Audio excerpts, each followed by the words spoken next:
작년 12월 19일 저녁 6시 30분경 남해고속도로 4차로에서 일어난 4중 연쇄 추돌 사고. 대형 트레일러를 포함해 차량 4대가 잇따라 부딪히며 운전자 1명이 그 자리에서 사망하고 또 다른 1명이 중상을 입은 대형 사고였는데요. 그중 17톤 트레일러와 2.5톤 트럭 사이에서 화를 당한 승용차는 형체를 알아볼 수 없을 정도였습니다. 종잇장처럼 구겨지고 화재로 새카맣게 타버린 흰색 승용차. 그 안엔 박명숙 씨가 있었습니다. 올해 나이 54세 명숙 씨. 너무 일찍 또 너무 갑작스럽게 가족과 이별을 맞았습니다. 다정한 어머니였고 따뜻한 아내였던 그녀를 이렇게 보내게 될 줄은 몰랐답니다. 문이 얼마나 엄마 있을 것 같은데. 엄마 있을 것 같은데. 늘 함께였던 어머니가 이 세상에 없다는 사실을 아들 승민 씨는 믿을 수 없습니다. 그날 명숙 씨는 어쩌다 사고를 당한 걸까요? 오전 8시 20분 퇴근 후 동창회 약속이 있다며 멋을 내고 출근길에 오른 명숙 씨. 그리고 10시간 뒤 동창 모임 장소인 김해로 가기 위해 남해고속도로에 올랐다 사고가 난 겁니다. 53살 최모 씨가 몰던 트럭이 앞서가던 승용차 등 차량 석 대를 트레일러 운전자가 앞서가던 차량을 연쇄적으로 들이받은 것으로 보고 당시 제일 뒤쪽에 있던 25톤 트레일러 운전자가 한눈을 팔다 앞차인 2.5톤 트럭을 들이받았고 그 힘으로 명숙 씨의 승용차와 맨 앞 17톤 트레일러까지 연쇄 추돌한 것으로 알려졌는데요. 사고는 정말 한 사람의 방심이 부른 참사였던 걸까요? 죄송합니다. 뭐라고 말씀드릴 수 없는데 라디오 전화하고 이거 쳐다보고 거기 이미 상황이 너무 늦어가지고 라디오 볼륨을 줄이고 고개를 든 순간 이미 앞차를 추돌한 뒤였다는 겁니다. 혹시 4번 트레일러 운전자가 과속을 했던 건 아닐까요? 그때까지 속력은 70km 정도 똑같이 서행을 하고 있는 상태에서 내가 뒤에서 나가 땡하고 보면은 제 차도 이만큼 안 망가지고 앞차도 그 앞에 차 때릴 가능성이 적습니다. 그만큼 앞에 차가 서가 있지 않았거든요. 이런 대형 사고는 절대 안 나요. 그러니까 4번 트레일러 운전자는 앞서 달리던 세 대의 차들이 무슨 이유에선지 갑자기 멈춰선 것 같고 그것이 사고를 유발한 진짜 이유 같단 겁니다. 그저 책임을 피하기 위한 변명은 아닐까요? 종잇장처럼 구겨진 명숙 씨의 차에서 사고의 단서를 찾아보기로 했습니다. 자, 지붕이 여기서 시작해가지고 여기가 앞끝이고 여기가 뒷면 끝이에요. 이렇게 됐어요. 이렇게 뒷차하고 앞차하고 이렇게 붙어버리고 이 차는 아예 없는 거잖아요 지금. 요거 있잖아요, 요거 쇠파이프거든요, 이렇게. 사고 당시 명숙 씨 차량의 앞 뒤차, 즉 1번 트레일러와 3번 트럭이 직접 추돌한 흔적이 있답니다. 명숙 씨의 승용차 절반가량이 17톤 트레일러 밑으로 밀려 들어가고 그 위를 2.5톤 트럭이 덮친 것 같다는데요. 중간에 끼인 명숙 씨의 차 윗부분이 종잇장처럼 구겨질 정도의 충격은 대체 무엇을 의미하는 걸까요? 맨 뒷차하고 맨 앞차의 속도차가 모두에도 한 70km 이상 나와요. 맨 앞차가 극조속 상태 있죠. 1-20km 정도로 그렇게까지 낮아진 상태에서 맨 마지막 차는 아예 그냥 브레이크조차도 안 밟고 그대로 밀어붙여버리는 4번 트레일러가 시속 75km로 주행한 게 사실이라면 앞선 세 대의 차량이 매우 낮은 속도였을 거랍니다.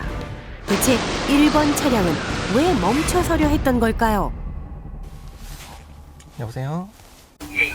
사고 나기 전에 상황이 좀 어땠는지. 그에 대해서는 제가 뭐 답변 드릴 답변이 없습니다. 인수소에 있는 그대로 거기서 뭐 조금 궁금하면 경찰서 가서 알아보세요. 우리는 1번 트레일러 운전자 대신 경찰로부터 답변을 들을 수 있었는데요. 지금 이제 제 앞에 차가 화물차인데 서행을 하고 있었고 속도는 굉장히 줄였다고 하지는 않더라고요. 지금 차했다고 하는 내용입니다. 1번 운전자는 차를 세운 적도 속도를 줄인 적도 없다고 했습니다. 대체 그날의 진실은 무엇일까요? 블랙박스도 CCTV도 없어 가족들은 막막할 뿐입니다. 신발이네요. 어머니 신발이요? 네, 어머니 신발. 아, 나 저 어떤 구두인지 알 것 같은데. 응? 엄마 좋아하던 구두인데. 불탄 차 안에서 발견한 어머니의 구두처럼 가족들의 마음도 까맣게 타들어갑니다. 너무 의문스러운 게 많은데 어쩌다가 4차선까지 와서 그 큰 트레일러 사이에 끼어서 그런 사고를 당했는지 그 앞에 어떤 일이 있었던 건지 서행을 한다고 해서 뒤에서 쳤다고 해서 그렇게 되진 않는다. 최대한 증거를 찾으려고 노력을 많이 할 것 같아요. 사고의 진실을 꼭 밝히고 싶다는 가족들. 어느덧 6개월이 흘렀습니다. 경찰에서 기다리던 소식이 들려왔는데요. 사고의 또 다른 가해자가 붙잡힌 겁니다. 4대의 차량 중 한 대의 운행 기록계에서 사고 당시 상황을 알려주는 결정적 증거를 확인했답니다. 충격 당시에 14km가 나왔었고요. 그 충격 전에 는 제후 고속이 100km까지 나왔습니다. 100km에서 14km까지 32초 만에 떨어졌다는 거죠. 거기서 우리는 그 감속이다. 사중 연쇄 추돌 직전 1번 트레일러 운전자 임 씨가 무슨 이유에선지 시속 100km에서 14km로 급제동을 했다는 겁니다. 속도를 줄인 적이 없다는 그의 말은 거짓이었습니다. 1번 운전자가 숨기고 싶었던 사고의 진실은 대체 무엇일까요? 3번 차량 그 마이티 운전자의 진술에 의하면 이 차로에 진행하던 2번 차량이 1번 차량 앞으로 차선을 변경을 합니다. 그 끼어드는 거죠. 살좀 화가 났겠죠. 1번 차량이 2번 차량 운전자를 보복 운전 밀어붙이게 하는 형태. 17톤 트레일러 운전자가 자신을 추월한 명숙 씨를 상대로 보복 운전을 한 것으로 보인답니다. 그는 속도를 시속 100km로 올려 명숙 씨 승용차 앞으로 끼어든 후 4차로까지 밀어붙이고 나서 급제동을 한 거라는데요. 단 32초 동안 벌어진 일이었습니다. 그러니까 2번 차량, 3번 차량이 차례대로 서게 되고 그걸 못 본 4번 차량 그대로 추돌한 거죠. 일반 교통방해 치사상 저가 있고 흉기적인 협박, 그다음에 형법 재물손괴, 도로교통법의 자동차 속도 위반 행위를 적용했습니다. 급제동, 밀어붙이기, 진로 방해 등 순간의 화를 참지 못해 벌이는 보복 운전은 대형 사고로 직결되는 도로 위의 흉기가 되고 있습니다. 1번 트레일러 운전자는 결국 구속됐습니다. 그런데 보복 운전한 거 봤습니까? 뒤에 들어가려고 내가 차선 변경을 한 거지. 김을 워낙 마시니까 이 승용차 같이 빨리 가면서 차선 변경이 안 되거든. 너무 억울하지 마시오. 보복 운전은 절대 아니랍니다. 속도를 줄이고 차선 변경을 한 것은 그저 휴게소에 들르기 위해서였다고 주장합니다. 휴게소 전방 200m에서 일어난 사고. 전문가는 의아하답니다. 특별히 감독해야 될 이유가 없잖아요, 여기는 지금. 근데 그런 저기에서는 어떤 급격한 요인이 생겼다는 거죠. 감독을 해야만이 되는. 승용차를 앞질러 갔으면서 속도를 줄였다는 거는 아무래도 다분히 의도적인, 고의적인 부분이 있지 않는가.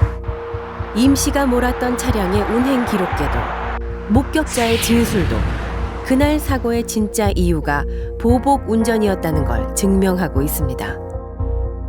만약 그가 양보 운전을 했다면 명숙 씨는 그날 저녁 무사히 가족의 품으로 돌아왔을 겁니다. 어머니를 떠나보낸 지 6개월. 그 사이 승민 씨에게도 변화가 있었는데요. 의사 생활하는 거 엄청 좋아하셨을 것 같아요. 아마 살아계셨다면 제가 귀찮아했을 것 같아요. 막 옷도 갖다 주고 뭐 보약 지어주고 막 이러셨을 것 같은데 그게 얼마나 감사했던 건지 몰랐던 제 자신이 좀 후회스러울 때도 있고 시간이 갈수록 어머니에 대한 그리움이 더한다는 승민 씨. 사고의 진실이 밝혀진 건 다행이지만 끝이 아닌 시작이라고 생각한답니다. 피해자가 사망을 했는데도 뭐 징역이 뭐 길어봐야 3, 4년 정도밖에 안 나오고 뭐 그런 경우도 많이 봤고 생각보다 유가족 입장에서 할 수 있는 일이 너무 없어서 좀 되게 한탄스럽기도 하고. 승민 씨에게서 사랑하는 어머니를 앗아간 남해고속도로 4중 연쇄 추돌 사고. 묻힐 뻔한 그날의 진실을 쥐고 있던 건 단 32초였습니다. 한 사람의 목숨과 소중한 인생을 결정하기엔 너무 짧은 시간. 그러나 결코 되돌릴 수 없는 아픈 시간입니다.